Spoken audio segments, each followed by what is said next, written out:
Praise the Lord. സ്നേഹമുള്ളവരെ, നമുക്ക് പാപം ചെയ്യാതെ വിശുദ്ധിയിൽ ജീവിക്കണമെങ്കിൽ നമ്മുടെ ഹൃദയത്തിൽ ദൈവത്തിൻ്റെ വചനം വേണം. സങ്കീർത്തനം 119:11 സങ്കീർത്തകൻ പറയുന്നു, അങ്ങേക്കെതിരെ പാപം ചെയ്യാതിരിക്കേണ്ടതിന് അങ്ങയുടെ വചനം ഞാൻ എൻ്റെ ഹൃദയത്തിൽ സൂക്ഷിച്ചിരിക്കുന്നു.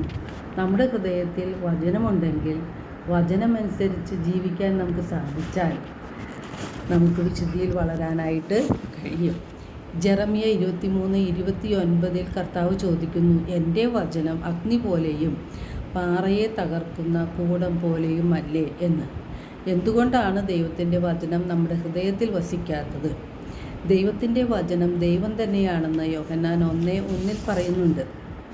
ആദിയിൽ വചനമുണ്ടായിരുന്നു, വചനം ദൈവത്തോട് കൂടെയായിരുന്നു, വചനം ദൈവമായിരുന്നു. യോഹന്നാൻ 1:14 പറയുന്നു, വചനം മാംസമായി നമ്മുടെ ഇടയിൽ വസിച്ചു, അവൻ്റെ മഹത്വം നമ്മൾ ദർശിച്ചു, കൃപയും സത്യവും നിറഞ്ഞതും പിതാവിൻ്റെ ഏകജാതൻ്റേതുമായ മഹത്വം. വചനം ഈശോയാണ്, ദൈവം തന്നെയാണ്. നമ്മുടെ ഹൃദയത്തിൽ വചനം വസിക്കണമെങ്കിൽ നമ്മുടെ ഹൃദയത്തിൽ വിശുദ്ധിയും വിശ്വാസവും എളിമയും ഉണ്ടായിരിക്കണം. യോഹന്നാൻ 5:38 തിരുവചനം പറയുന്നുണ്ട്, അവിടുന്ന് അയച്ചവനെ നിങ്ങൾ വിശ്വസിക്കാത്തത് കൊണ്ട് അവിടുത്തെ വചനം നിങ്ങളിൽ വസിക്കുന്നില്ല. വിശ്വാസം നമുക്കില്ലെങ്കിൽ ദൈവത്തിൻ്റെ വചനം നമ്മുടെ ഹൃദയത്തിൽ പ്രവേശിക്കുകയില്ല. ധാരാളം വചനം വായിക്കുന്നവരും കേൾക്കുന്നവരും ധ്യാനിക്കുന്നവരുമാണ് നാം എല്ലാവരും. എന്നാൽ ദൈവത്തിൻ്റെ വചനം നമ്മിൽ വസിക്കുന്നില്ല. നാം ദൈവത്തിൻ്റെ വചനത്തെ ആഴത്തിൽ വിശ്വസിക്കുന്നില്ല.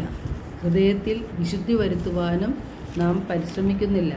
യാക്കോബ് 1:21-22 തിരുവചനങ്ങളിലൂടെ വ്യക്തമായിട്ട് പറയുകയാണ്, ആകയാൽ എല്ലാ അശുദ്ധിയും വർദ്ധിച്ചു വരുന്ന തിന്മയും ഉപേക്ഷിച്ച് നിങ്ങളിൽ പാകിയിരിക്കുന്നതും നിങ്ങളുടെ ആത്മാക്കളെ രക്ഷിക്കാൻ കഴിവുള്ളതുമായ ജീവൻ്റെ വചനത്തെ വിനയപൂർവ്വം സ്വീകരിക്കുവിൻ.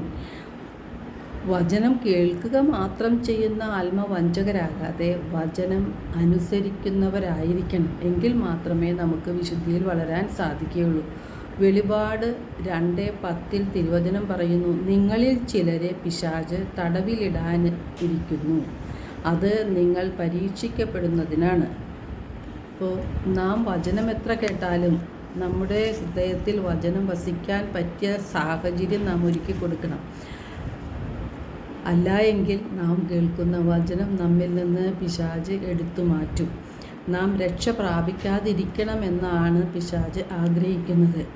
ദൈവം നമ്മുടെ രക്ഷയ്ക്ക് വേണ്ടിയാണ് വചനം നൽകിയിരിക്കുന്നതെങ്കിൽ പിശാചിൻ്റെ പ്രവൃത്തി നമ്മെ രക്ഷപ്പെടാതെ അവൻ്റെ സാമ്രാജ്യത്തിൽ ചേർക്കാൻ വേണ്ടിയാണ് സാത്താൻ നിരന്തരം പരിശ്രമിച്ചുകൊണ്ടിരിക്കുന്നത്.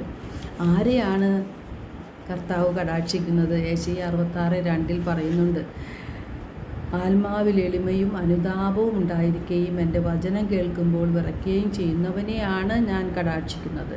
നമ്മുടെ ഹൃദയത്തിൽ വിശ്വാസവും വിശുദ്ധിയും എളിമയും അനുതാപവും ഉണ്ടായിരിക്കണം. ദൈവം തന്നെയായ ദൈവത്തിൻ്റെ വചനത്തെ എളിമയോടും ഭയഭക്തിയോടും ആദരവോടും ഹൃദയത്തിൽ സ്വീകരിച്ചാൽ മാത്രമേ വചനം നമ്മുടെ ഹൃദയത്തിൽ വസിക്കുകയുള്ളൂ. നാം പാപത്തിൽ നിന്നും മോചിതരായി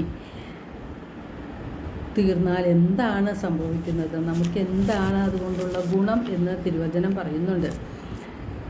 റോമ 6:22 തിരുവചനം പറയുന്നു, നിങ്ങൾ പാപത്തിൽ നിന്ന് മോചിതരായി ദൈവത്തിന് അടിമകളായിരിക്കുന്നതിനാൽ നിങ്ങൾക്ക് ലഭിക്കുന്നത് വിശുദ്ധീകരണവും അതിൻ്റെ അവസാനം നിത്യജീവനുമാണ്. അപ്പോൾ നിത്യജീവൻ പ്രാപിക്കാൻ വേണ്ടിയാണ് നാം ഈ ലോകത്ത് നിരന്തരം പരിശ്രമിക്കേണ്ടത്. നമ്മുടെ പൗരത്വം സ്വർഗത്തിലാണ്. എല്ലാവർക്കും ഒരു നല്ല ദിനം ആശംസിക്കുന്നു. ദൈവം നമ്മെ ഓരോരുത്തരെയും സമൃദ്ധമായി അനുഗ്രഹിക്കട്ടെ.